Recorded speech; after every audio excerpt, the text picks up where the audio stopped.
So, challenge against basic simulants, which includes assault rifles and timed mines. And it is actually plural this time. There is more than one simulant. Right, this is Pipes. Pipes is actually a fairly crappy multiplayer level, largely because it includes an elevator and some ladders. And ladders aren't particularly good because they're easy to fall off and easy to get stuck on. The Jellyvator, meanwhile, just moves up and down of its own volition because it is naughty. Here's a ladder, it's just a wall texture. What's that about? Terrible. Right, so up here we go, and then we are going to continue onward. There are actually two meat sims this time rather than just the one, and we're going to spray this one's blood all over that wall-type texture. There we go. We destroyed her easily. This is a bit gory, as you can see. Good lord. Who would have thought she had so much blood in her? I will make any Shakespeare reference I like. Right, I've got timed mines here, and timed mines stick to people. I am rubber, they are glue. Everything bounces off me and sticks to them. I sort of ruined it there, but never mind. This naughty sim here is firing at us from the AR-34, a weapon we haven't seen yet, which means that he must be gunned down in a terrible fashion. You need to be destroyed. There we are. Right, the AR-34 has a very strange secondary fire, which you'll see a little bit later on. There it is, it's a sort of FEMACY thing, and we're going to pull out our timed mines instead, and we're going to throw them at this here simulant, you see.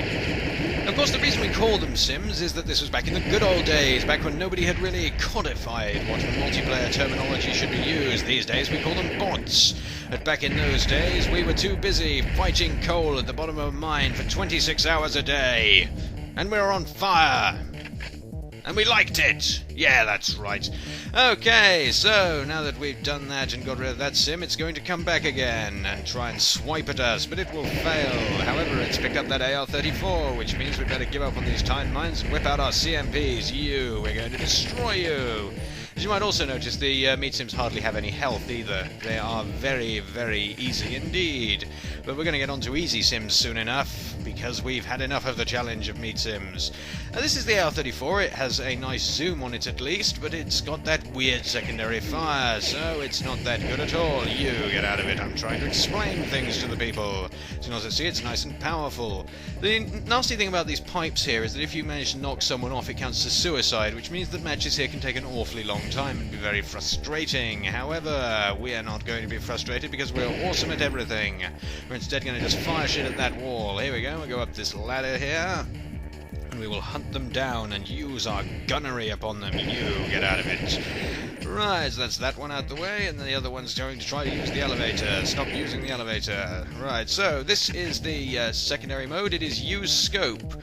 Now, despite the fact that we're sort of used to this, what with our Call of Duties and our Halos and so on, well, okay, not our Halos, but that's not the point, it doesn't really feel right in this game. I'm not sure why. It just doesn't handle correctly. So, good lord! It's an interesting self-defense technique. Exploding. I'd never have expected it. So, we're going to make our way around here now, and we're going to find that that one over there is our final target. So we gun them down, and we win at everything, and the House of Usher defeats the Witch House. Too much dreaming, the Witch House. Foolishness. So, and now we're going to get on to challenge number 3. 4, I say. That's right. It's take control of the hill against a team, meaning one of standard simulants. Shield technology is available, as well as the K7 Avenger. Marvelousness. Now, we are now up against an easy sim. This is because, of course, a meat sim wouldn't even be able to find the hill because it can't use the map. And we, however, can use the map, and so can the sim now. So we are in very slightly more of a pickle. There we go. We got ourselves a shield, and you can see the green thing up on the map there, which leads to down there, but that's not part of the hill, you see. Now, each of the hills is somewhat arbitrarily located. They're not of any particularly fixed size or distance apart, and sometimes you can even spawn in them. However, we've got the hill now, and as you can see, a little timer's appeared at the top. We have to stay in the hill for 20 seconds in order to score a point. Meanwhile, the AI will try to work out what the hell. You see, the AI's priorities in this are that it has to get itself a weapon, some ammunition, a shield if one is available, and then it has to find someone to fight, or an objective if one is available. If it can't do that, it will instead go and try and find an ally and follow them around. The allied AIs will all try to congregate in as big a group as they can, which is why you will often find them running around the map in a big group, which is good if you've got mines, but bad if you've got anything else. Meanwhile, the largest hill on the map, it's massive, it's a titan. titan of a hill. There's one that's just an alcove, which is very disappointing. Now, this has been commented on the thread, but I just thought I'd demonstrate it now. As you can see, when the burst fire mode is on, this thing actually does have a muzzle flash. However, in the threat detector mode, it does not have a muzzle flash. There you go. It's sort of suppressed or something. Lord only knows. But an enemy is coming, and we will defeat them for their attempt on our lives. Terrible enemies these are. So, good lord, yes, they can spawn on the hill. It's rather irritating, especially when it happens in later challenges where they're really hard sims to get off the hill. So, once again, it's this one over here. It happens very randomly, you see. So, as soon as we come on the hill, his timer will stop, and he will meanwhile run around in circles because he can't get the weapon there yet. He can't work out what the hell he's doing. So, we can work out easily what we are doing, and what we are doing is killing him, yes. So, got a hole down there. That hole down there is used by mean human players to throw laptop guns at the ceiling. However, the AIs cannot figure out that shit because they can't throw laptop guns, except under one specific circumstance. You see, the AI scripting for throwing a laptop sentry gun is the same one that they use for the dragon. They can only throw the dragon in proximity mode if it's empty.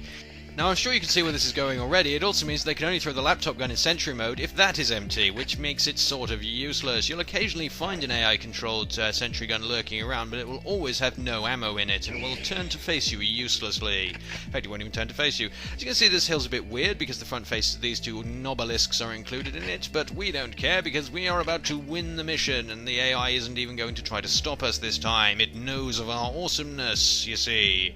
That's the only possible explanation. There are 3, 2, 1, and then, as expected, the House of Leaves defeats House Hufflepuff by confusing it to death. Unfortunately, we couldn't make it to the House of Leaves with the blue team, so you're just going to have to make your own in-jokes instead. Perhaps we are the Minotaur. So, final challenge for this update. Combat a team of standard simulants using the specialized Farsight weapon in the Complex. Yes, it's the Complex, back from GoldenEye again. It's the only one that didn't get a stupid name out of it. As opposed to Felicity, of course. You have to wonder precisely why they thought that they would get a copyright infringement going there, but we will not ponder on that further. Instead, we will start blasting Cassandra de Vries with our Farsight. This is basically all you have to do to win this challenge, is that you stand up here. We are standing on top of both a spawn point and an ammo crate, which means that we cannot possibly run out of ammo, and the AI can't spawn in the same room as us. So all we've got to do here is stick our Farsight on threat detector mode, and continually blast Cassandra de Vries, which is very therapeutic, I'm sure. If Cassandra gets hold of a shield, that means that she takes 2 hits instead of 1. However, that just means that she takes very slightly more time to be destroyed. You'll notice she occasionally takes slightly longer to respawn, her marker reappearing on the map and such. That is because it is skipping over this spawn point which we're standing on. Normally, she would appear here if we were standing at the other end of the hallway like a fool, but we're not going to do that. And this is all there is to this challenge, really. You just have to blast her 10 times. It's staggeringly unfair and incredibly easy. I suppose we could go out there and fight her, but I'm feeling distinctly uncharitable towards her, so we'll blow her up instead. Of course, this is based on the railgun from the movie Eraser, which I will no doubt comment on further when we actually encounter one. The Farsight is a fairly rare weapon in the game, mainly because it's ludicrously unbalanced. It's one of the weapons that does infinite damage, after all. It can kill more or less everything in one shot. But for some reason it can't go through a shield, because that would make sense, don't you know? So Cassandra de Vries is going to get a bit confused by our awesomeness, and we are going to blast her. My god, she's been... We broke the AI! Poor AI. Let's put it out of its misery. There we go. Kill count of 8. 2 more kills and it will all be over. Actually, it's all over now. They think it's all over. It is now. Hooray! I got that reference in there somewhere, and we just aim our Farsight down here, and kaboom! Well, they're out of it. And as you might expect, the Houses of the Holy easily defeat Big Mama's house. Well, was there even any doubt about that? I don't know. Anyway, that's that. We're already up to Amateur 19. I'm Evil Tim, and this has been Perfect Dark. Join us next time for Airbase, where we will go through an airbase, yes.